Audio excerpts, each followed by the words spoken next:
안녕하세요, 백지입니다. 이번 시간에는 중학교 1학년 과학 6단원 두 번째 시간 거울과 렌즈에 대해 한번 보도록 하겠습니다.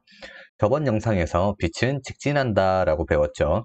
거울에서는 직진하던 빛이 반사가 되어 진행 방향이 바뀌어 나오게 되고, 굴절은 빛이 다른 물질을 만났을 때 이동하던 방향이 꺾이게 되는 것이라고 할 수 있습니다. 그래서 반사와 굴절을 통해 우리 눈에는 어떻게 보이게 되는지 자세히 보도록 하겠습니다. 첫 번째, 빛의 반사입니다. 빛의 반사는 직진하던 빛이 어떤 물체에 부딪혔을 때 진행 방향이 바뀌게 되고 되돌아 나오는 현상이라는 것입니다. 그래서 옆에 그림에 보면 어떤 물체의 한 지점의 기준으로 빛이 들어올 때 그 빛을 우리는 입사광선이라고 말을 하고, 그 기준으로 진행 방향이 바뀌어 되돌아 나가는 광선을 우리는 반사광선이라는 것을 기억해 주시면 됩니다.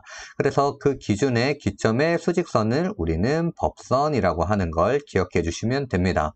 그래서 이 입사광선과 법선 사이의 각을 입사각이라고 얘기를 하고, 또 반사광선과 법선 사이의 각을 우리는 반사각이라는 것도 기억해 주시면 되겠네요. 그래서 이 반사에는 법칙이 작용을 하는데 바로 반사법칙이라는 것입니다. 이때 빛이 반사할 때 입사각과 반사각 사이의 크기는 항상 같다라는 걸 보시면 되고, 그래서 이 반사의 법칙을 통해 입사각이 커지게 되면 반사각도 커지게 된다라는 것인데, 이게 무슨 말이냐면 입사각이 한 지점으로 넓게 들어왔을 때 그대로 똑같이 반사가 되어 나가게 된다라는 겁니다. 이때 입사광선과 법선 사이의 각이 커지게 되고, 마찬가지로 반사광선과 법선 사이의 각도 커지기 때문에 입사각이 커지면 반사각도 커지게 된다라는 이 의미를 보시면 되겠습니다. 그리고 다음 페이지 보도록 할게요. 두 번째, 평면 거울에 의한 상입니다. 상이라는 것은 거울이나 렌즈에 의해서 만들어지는 물체의 가상의 모습이다 라고 보시면 되고, 평면 거울에 의한 상은 물체에서 나온 빛이 거울에 반사가 되고, 그 반사된 빛이 다시 우리 눈에 들어왔을 때 그 거울 뒤쪽에 물체가 있는 것처럼 보이게 된다라는 것을 기억해 주시면 되겠습니다. 그래서 그림에 보면 물체에서 나온 빛이 물체에서 나온 빛이 거울에 반사돼서 우리 눈에 들어왔을 때 그 굴절된 구간을 연장시켰을 때 한 점에 모이게 되는데, 그 위치에 상이 맺힌다라는 것을 보시면 됩니다. 그래서 평면 거울에 의한 상의 특징을 한번 보게 되면 물체와 거울면에서 대칭인 위치에 상이 생긴다라는 것이고, 위치가 대칭이기 때문에 거울에서 물체까지의 거리와 거울에서 상까지의 거리는 항상 같게 나타난다라는 걸 기억해 주시면 되겠습니다. 그래서 상의 모습은 물체와 거울면의 대칭인 모습인데, 그렇기 때문에 좌우가 바뀐 상태로 우리 눈에는 보이게 된다라는 것이죠. 그리고 같은 거리에 있기 때문에 상의 크기와 물체의 크기는 항상 같다라는 걸 기억해 주시면 되겠습니다. 그래서 우리가 평면 거울 이용을 어디에 가장 많이 하냐라는 건데, 우리 주변에 아주 많은 거울이 이용되고 있다라는 겁니다. 화장실에서의 거울, 그리고 화장대에서의 거울, 운동할 때 헬스장에 있는 전신 거울, 그리고 우리 자동차 후방 거울이라고도 나와 있는데, 앞좌석 운전대와 조수석 사이에 가운데 위치하고 있는 거울 본 적이 있죠. 우리는 백밀러라고 얘기를 하는데, 자동차 후방 거울이 보통 평면 거울에도 이용이 되고, 그리고 잠망경이라고 나와 있는데, 이 잠망경은 보통 잠수함에서 많이 이용이 되고 있다라고 보시면 되겠습니다. 그래서 우리가 직접 그 물체를 보지 않고 거울에 의한 반사로 통해서 우리가 아래쪽에서 위쪽의 물체를 우리가 관찰이 가능하다라는 것이죠. 그리고 다음 페이지 보도록 하겠습니다. 우리가 앞에서 빛의 반사라는 것은 직진하던 빛이 어떤 물체에 부딪히고 그 진행 방향이 바뀌어 되돌아 나오는 현상이라고 말을 했었습니다. 그거를 통해서 들어오는 빛을 입사광선, 튕겨져 나가는 빛을 반사광선이라고 말을 했었죠. 이거를 통해서도 두 가지 반사가 존재하는데 바로 정반사와 난반사입니다. 정반사를 보면 입사광선이 들어오고 마찬가지로 반사광선도 일정하게 나가는 것을 확인할 수가 있습니다. 그렇기 때문에 대표적으로 우리 평면거울이 정반사에 해당되고 또 잔잔한 호수 수면에서도 정반사가 나타난다라는 겁니다. 이것을 알 수 있는 방법이 정반사가 나타나면 우리가 거울에서 보는 것과 마찬가지로 깨끗하게 주변 경치가 비쳐 보일 수 있다라는 것이죠. 그리고 두 번째는 난반사입니다. 난반사는 입사광선은 일정하게 들어왔지만 표면이 울퉁불퉁 일정하지 않기 때문에 반사광선이 사방으로 퍼져나가는 것을 볼 수가 있는 것이죠.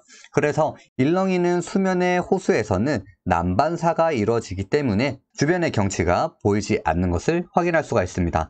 하지만 난반사는 여러 방향으로 빛이 나가기 때문에 여러 방향으로 빛을 뿜어낼 수가 있다는 것이죠. 그렇기 때문에 물체를 모든 방향에서 볼 수 있는 장점이 있습니다. 그렇기 때문에 영화관 스크린이 대부분 거친 면으로 난반사가 이루어지는 화면이다 라고 보시면 되겠습니다. 그렇기 때문에 어느 좌석을 앉아도 영화 화면을 그대로 받아들일 수 있다라는 것이죠. 그리고 다음 페이지 보도록 하겠습니다. 이번에는 볼록 거울에 의한 상 한번 보도록 하겠습니다. 앞에서는 평면거울에 의한 상을 봤었고 평면거울에 의한 상의 특징에는 대칭적이고 상의 크기는 물체 크기와 같다. 그리고 거울에서 물체까지의 거리와 거울에서 상까지의 거리는 같다라는 특징을 가지고 있었습니다. 그러면 볼록 거울은 무엇이냐? 볼록 거울이라는 것은 무엇이냐면 물체가 있다면 이렇게 앞에 볼록 튀어나와 있는 형태의 거울이다 라고 보시면 됩니다. 이 볼록 거울의 특징은 항상 물체보다 작고 바로 선 상이 생긴다 라는 것입니다. 그래서 거울에서 물체가 멀어질수록 상의 크기는 점점 작아지는 특징을 가지고 있다는 것을 기억해 주시면 되겠습니다. 그래서 다음 페이지에서 좀 더 자세히 한번 알아보도록 하겠습니다.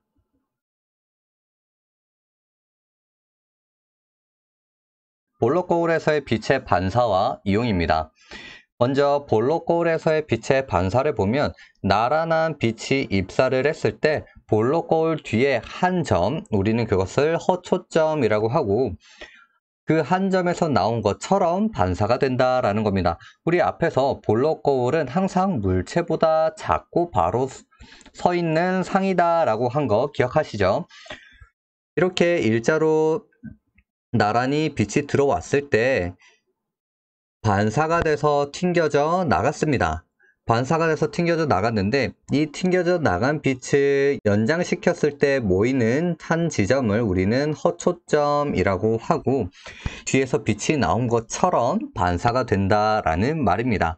그렇기 때문에 이 물체가 이렇게 뒤에 있는 것처럼 보이게 되는 거죠. 그래서 항상 정상인 물체보다 작은 형태로 우리는 관찰이 된다라는 걸 기억해 주시면 되겠습니다. 그러면 이 볼록 거울은 어디에서 이용이 되냐라는 거죠. 이 볼록 거울은 반사되는 빛을 퍼뜨려 주기 때문에 넓은 지역을 관찰하는데 아주 유용하다라는 걸 보시면 됩니다. 그래서 반사된 빛을 퍼뜨리는 볼록 거울에서는 넓은 지역의 모습에 상이 생기기 때문에 넓은 시야가 필요한 곳에 사용된다라는 특징을 기억을 해주시면 되고 대표적으로 도로의 안전거울, 이런 형태의 거울 많이 보셨죠? 이게 볼록 거울로 되어 있기 때문에 넓은 범위를 우리가 확인할 수 있다라는 겁니다. 그리고 자동차 오른쪽 측면 거울이라고 나와 있습니다. 여기서 보시면 왼쪽에는 평면 거울인데 오른쪽은 볼록 거울이다 라고 나와 있죠. 왜냐하면 운전자가 왼쪽에 있기 때문에 왼쪽 거울은 우리가 바로바로 볼 수 있다라는 겁니다. 하지만 오른쪽은 운전자가 있는 왼쪽보다 훨씬 더 멀리 떨어져 있기 때문에 넓은 시야가 필요하다. 그렇기 때문에 볼록 거울을 이용을 한다 라는 거 보시면 되고 또 볼록 거울에 문구가 항상 써 있습니다. 뭐라고 써 있냐면 거울에 비친 것보다 훨씬 더 가까이 있습니다 라고 적혀 있다라는 거죠. 우리가 앞에서 봤듯이 볼록 거울에 의한 상은 물체보다 항상 작다라는 겁니다. 작게 있기 때문에 훨씬 더 가까이 있다라는 것을 알려준다라는 것이죠. 그리고 우리 편의점이나 상점 같은 데 보면 이렇게 구석에 동그란 거울을 볼 수가 있습니다. 여기서도 넓은 시야를 확인할 수 있기 때문에 볼록 거울을 사용을 해서 감시용 거울로 많이 사용하고 있다라는 걸 보시면 되겠습니다. 그리고 다음 페이지 보도록 하겠습니다. 이번에는 오목거울에 의한 상 한번 보도록 하겠습니다. 오목거울이라는 것은 물체가 있을 때 반대로 안쪽으로 들어가 있는 형태 거울을 우리는 오목거울이라고 합니다. 오목거울은 앞에서 볼록거울과 다른 특징을 가지고 있는데, 먼저 물체가 아주 가까이 있을 때는 물체 형태보다 훨씬 더 큰 상이 나타난다라는 걸 보시면 되고, 일정 기간 거리가 멀어지게 된다면 바로 뒤집혀지는 상이 나타난다라는 걸 기억해 주시면 되겠습니다. 그리고 그 이후로 멀어지면 뒤집혀 있고 더 작은 상이 나타나는 특징을 가지고 있는 것을 확인해 주시면 되겠습니다. 그리고 다음 페이지에서 좀 더 자세히 보도록 하겠습니다. 오목거울에서는 빛의 반사가 어떻게 되는지 한번 보도록 하겠습니다. 먼저 첫 번째, 나란한 빛이 오목거울에 입사를 하면 그 빛은 오목거울에서 반사가 된 후에 한 점에 모이게 되는데, 그 점이 바로 초점에 해당된다라는 겁니다. 우리가 앞에서 오목거울에서는 가까이 있을 때 상이 물체보다 훨씬 더 크게 나타난다라는 거 기억하시나요? 바로 초점 앞에서 물체가 위치하고 있을 때, 반대로 오목거울은 빛이 이렇게 튕겨져 반사가 돼서 나가겠죠? 그렇기 때문에 우리 눈에는 물체가 이렇게 크게 보이게 된다라는 것입니다. 그러면 뒤집힌 상은 어떻게 나타나느냐? 바로 물체가 초점 뒤에 있을 때라는 것입니다. 물체가 초점 뒤에 있으면 여기 머리 부분에 있는 빛은 아래로 가고 다리 부분에 있는 빛은 위로 가죠. 그렇기 때문에 이렇게 나타나는 물체의 형태가 우리 눈에 들어오게 된다라는 것이죠. 그래서 멀어질 때는 물체가 뒤집혀진 상으로 나타나게 되고, 아주 멀 때는 조금씩 더 작은 상으로, 뒤집혀져 있는 상태로 작은 상으로 나타난다라는 걸 기억해 주시면 됩니다. 그리고 이 오목거울은 우리가 말했듯이 초점에서부터 빛이 다시 역으로 나오는 것을 우리 눈으로 확인한다라는 것입니다. 이런 특징을 이용을 해서 오목거울에서는 어떤 것들을 이용을 하는지 한번 보도록 하겠습니다. 오목거울에서는 빛을 모을 수 있다라는 특징이 하나가 있고요. 나머지는 빛을 역으로 보낼 수 있다라는 것도 있습니다. 먼저 첫 번째 그림 앞에서 보았을 때, 나란한 빛이 들어왔을 때는 한 점에서 빛이 모인다. 우리는 그것을 초점이라고 했다라는 것이죠. 이렇게 해서 빛을 모으는 특징을 가지고 태양열 조리기를 이용할 수 있다라는 것입니다. 오목거울로 한 곳의 햇빛을 모을 수 있기 때문에 강한 열을 발생시킬 수 있다라는 것이죠. 그리고 두 번째는 한 초점에서 빛이 나가게 된다면 일자로 쭉 빛을 내보낼 수 있다라는 것입니다.